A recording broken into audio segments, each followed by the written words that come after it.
Assalamualaikum warahmatullahi wabarakatuh.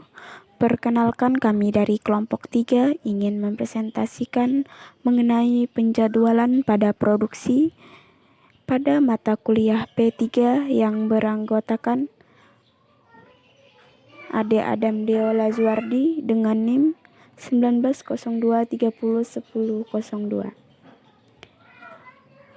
Khalifah dengan NIM 1902301022. Norwulandari dengan NIM 1902301038 dan Santi Fatmawati dengan NIM 1902301050. Definisi penjadwalan. Penjadwalan scheduling atau memuat jadwal adalah salah satu kegiatan yang penting dalam proses produksi ataupun pekerjaan suatu proyek. Jadi, penjadwalan produksi ini dapat didefinisikan sebagai proses mengatur, mengendalikan, dan mengoptimalkan kerja dan beban kerja dalam proses produksi atau proses manufaktur. Dengan kata lain, penjadwalan produksi adalah penentuan waktu dan tempat di mana suatu proses produksi harus dilakukan untuk mendapatkan dengan jumlah yang diinginkan. Baik, selanjutnya yaitu tujuan penjadwalan. Di sini ada 4 tujuan. Yang pertama, meningkatkan penggunaan sumber daya atau mengurangi waktu tunggu, sehingga total waktu proses dapat berkurang dan produktivitas dapat meningkat. Yang kedua, mengurangi persediaan barang setengah jadi atau pekerjaan yang menunggu dalam antrian ketika job yang lain masih dikerjakan. Yang ketiga yaitu mengurangi keterlambatan pada job yang mempunyai batas waktu penyelesaian sehingga akan dapat meminimasi biaya keterlambatan. Yang keempat yaitu membantu pengambilan keputusan mengenai perencanaan kapasitas pabrik dan jenis kapasitas yang dibutuhkan. Oke, selanjutnya ukuran keberhasilan penjadwalan, yaitu yang pertama rata-rata waktu air atau main flow time, maskepan, total waktu proses yang dibutuhkan untuk menyelesaikan suatu kumpulan job. Yang ketiga rata-rata keterlambatan, yang keempat jumlah job yang terlambat, yang kelima jumlah mesin yang menganggur, dan yang terakhir jumlah persediaan. Ya, yang selanjutnya ada jenis penjadwalan.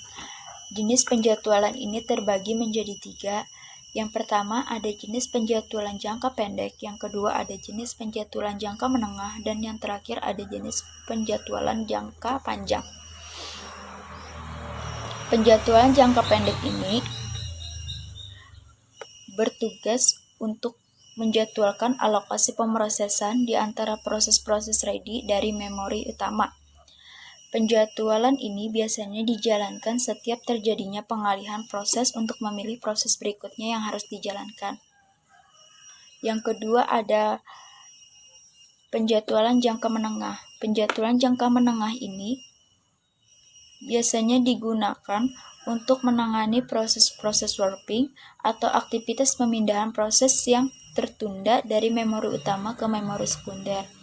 Dan yang terakhir ada penjadwalan jangka panjang. Penjadwalan jangka panjang bekerja terhadap antrian batch yang memilih batch berikut yang harus disesuaikan. Batch ini biasanya adalah proses-proses yang digunakan sumber daya insentif seperti waktu dan memori perangkat. Kali ini saya akan menjelaskan mengenai studi kasus yang kami angkat berkaitan penjadwalan pada produksi. Studi kasus ini berdasarkan referensi jurnal yang berjudul Penjadwalan Produksi dan Perencanaan Persediaan Bahan Baku di PT Wahana Lentera Raya. PT Wahana Lentera Raya adalah sebuah perusahaan industri manufaktur pembuatan produk furnitur seperti meja, komputer, televisi, meja, home furniture, dan lain-lainnya. Produk yang harus diproduksi memiliki jumlah demand yang besar, dan setiap produk juga memiliki komponen dan routing proses yang berbeda-beda pula. Permasalahan yang terjadi di PT Wahana Lentera Raya adalah bahan baku di gudang tersedia dalam jumlah yang berlebihan. Hal ini dikarenakan kurang tepatnya interval pemesanan dan jumlah lot barang datang, sehingga biaya yang dibutuhkan cukup besar. Selain itu, dibutuhkan perbaikan pada sistem penjadwalan produksi untuk memperkecil nilai max span. Namun, bila perusahaan ingin mencapai target, maka kapasitas produksi harus ditambah. Oleh karena itu, permasalahan yang akan dibahas dalam penelitian ini adalah bagaimana membuat perbaikan penjadwalan produksi dengan menggunakan metode CDS dan bagaimana merancang persediaan bahan baku dengan mempertimbangkan hasil penjadwalan produksi. Dari hasil penelitian dan pembahasan pada referensi jurnal dapat diambil kesimpulan yaitu penjadwalan produksi dengan menggunakan metode CDS dapat memberikan hasil yang lebih baik daripada pelaksanaan produksi sebelumnya yang dilakukan oleh perusahaan. Selain itu, ukuran load produksi pada Maxpan yang dibutuhkan menjadi lebih kecil dari 74 menjadi 47 hari per periode. Dengan memperkecil Maxpan, maka jumlah produk yang dapat diproduksi 68.441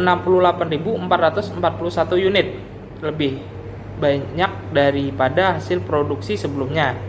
Serta biaya yang harus dikeluarkan oleh perusahaan untuk memenuhi kebutuhan produksi yang melakukan pemesanan dan pembelian bahan baku, PB, MDF, dan kertas diperhitungkan dengan menggunakan teori EOI (Single Item) dan Fixed Demand dan Lead Time, dapat memberikan hasil perhitungan biaya total yang lebih kecil daripada biaya yang harus dikeluarkan oleh perusahaan sebelumnya.